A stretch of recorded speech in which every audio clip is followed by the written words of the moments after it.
वाणी सुनकर महाराज दशरथ बहुत प्रसन्न हुए। ऐसा लगा कि जैसे डूबते को तिनके का सहारा मिल गया। और फिर अयोध्यापति महाराज दशरथ ने गुरु वशिष्ठ से पुत्र प्राप्ति की इस भविष्यवाणी को साकार करने का उपाय पूछा। किंतु ये संभव कैसे होगा गुरुदेव? महाराज, दंडकारण्य की सीमा में स्थित उत्तर कानन में एक महान ऋषि निवास करते हैं। उनका नाम है ऋषि श्रृंग। वे बालपन से ही साधना में लगे हुए हैं। अब उनकी साधना पूर्ण हो चुकी है। उन्होंने यज्ञ की ऐसी विधियों की खोज की है जो असंभव को भी संभव कर सकती हैं। पर क्या वे हमारे लिए पुत्रेष्ठ यज्ञ करेंगे? आपके लिए ही नहीं महाराज, किंतु धर्म और पूरी मानवता के लिए अवश्य ही ये यज्ञ करेंगे। ईश्वर करे आपकी वाणी सच हो गुरुदेव, अयोध्या को उसका उत्तराधिकारी मिल सके। अवश्य महाराज, पर यह वाणी तो तभी सही सिद्ध होगी जब आप महर्षि श्रृंग से मिलने के लिए प्रस्थान करेंगे। सबको देते रहे जो सदा, आज वो झोली पसारे हैं। सबको देते रहे जो सदा, आज वो झोली पसारे हैं। पुत्र पाने की चलिए श्रृंग की कुटिया पधारे हैं। श्रृंग की कुटिया पधारे हैं।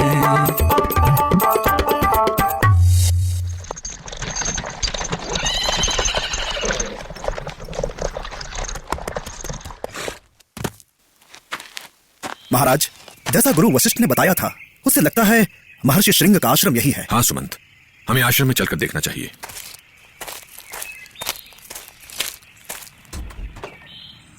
देखिए महाराज, बरसों बरस की साधना से कैसा रूप हो गया है ऋषिवर का। शरीर पर चींटियों ने घर बना लिया है। सर के बाल तो जकड़कर सींग जैसे हो गए हैं। कैसा घोर तप किया है ऋषि श्रृंग ने। आगे बढ़िए महाराज, आपकी प्रार्थना अवश्य सफल होगी। महर्षि श्रृंग की जय। महर्षि श्रृंग की जय। दूर हो जाओ मेरी दृष्टि से, दूर हो जाओ वरना मैं श्रृंग तुम सबको अपने श्राप से भस्म कर दूंगा। मेरी साधना भंग करके तुम सबने घोर अन्याय किया है। मैं तुम्हें कभी क्षमा नहीं कर सकता। क्षमा करें महर्षि, मुझे क्षमा करें। मैं याचक के रूप में आपके पास आया हूँ। हम किसी की याचना पूरी नहीं करते। किंतु महर्षि, आपके संबंध बस, हम कुछ सुनना नहीं चाहते।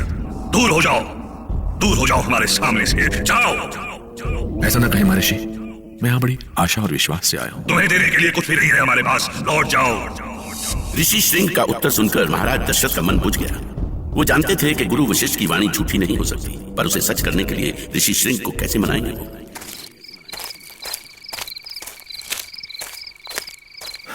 अब क्या करें महामंत्री सुमंत, कैसा दुर्भाग्य है हमारा। महाराज, मैंने सुना है कि ऋषि अपनी साधना में ऐसे डूबे रहे कि आज तक उन्होंने किसी स्त्री को नहीं देखा। सामाजिक जीवन की दुख, पीड़ा, माया, मोह उन्हें छू भी नहीं सके। फिर वो हमारी पीड़ा कैसे समझेंगे? इसीलिए हमें उनके मन में भावनाएं जगानी होंगी जिससे वो हमारा दुख समझ सके। पर ये कैसे होगा सुमंत, कैसे? महामंत्री सुमंत ने सुझाव तब दीनी,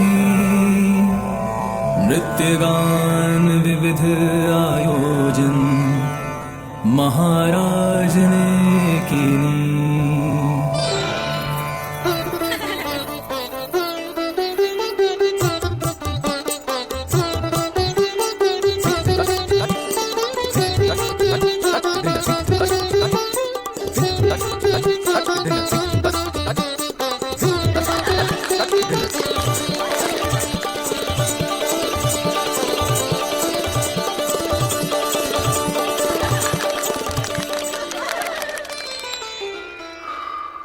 कौन हो तुम लोग?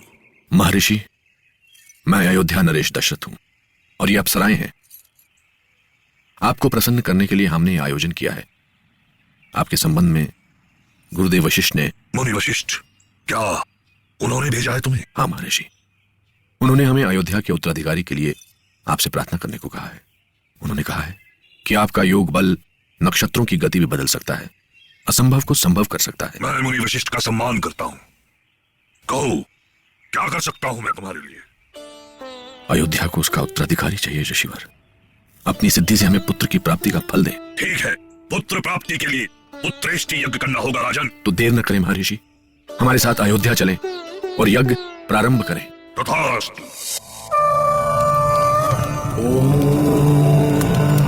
स्वास्ति नाह इंद्रो वृत्रश्रवा, स्वास्ति नाह पूषा विश्ववेदाः, स्वास्ति नास्तक्ष्यो अरिष्टनेमि, स्वास्तिनाः बृहस्पति दधातु। अग्निदेव प्रकट हो, प्रकट हो अग्निदेव, प्रकट हो।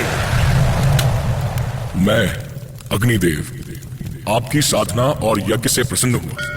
ये लीजिए दिव्य पायसम, इसे ग्रहण करके महाराज दशरथ की रानियां पुत्रवती होंगी। महाराज दशरथ ने श्रृंग ऋषि का दिया हुआ दिव्य प्रसाद अपनी तीनों रानियों कौशल्या, कैकेयी और सुमित्रा को दिया और प्रसाद से तीनों रानियां शीघ्र गर्भवती हुई। आवो रे आवो मेरे छोटे से लाला, तेरी किलकारी को तरसे है बाला। आवो रे आवो मेरे छोटे से लाला, तेरी किलकारी को तरसे है बाला। माता बुलावे पिता राह निहारे, कौशलपुरी की गलियां भी पुकारे। ठुमक ठुमक के पग तो बढ़ावो, पैरों की पैजनियां हमको सुनाओ। आओ रे आओ मेरे छोटे से लाला, तेरी किलकारी को तरसे है बाला। आओ रे आओ मेरे छोटे से लाला, छोटे से लाला मोरे छोटे से लाला। भगवान विष्णु के लिए महारानी की भक्ति कुछ अधिक ही बढ़ गई है। जाने क्यों मुझे अपने होने वाले पुत्र में भगवान विष्णु की ही छवि दिखाई पड़ती है। ऐसा लगता है जैसे श्री हरि विष्णु स्वयं मेरी गोद में आने वाले हैं। श्री हरि की कैसी अद्भुत लीला है। उन्होंने आगमन का संकेत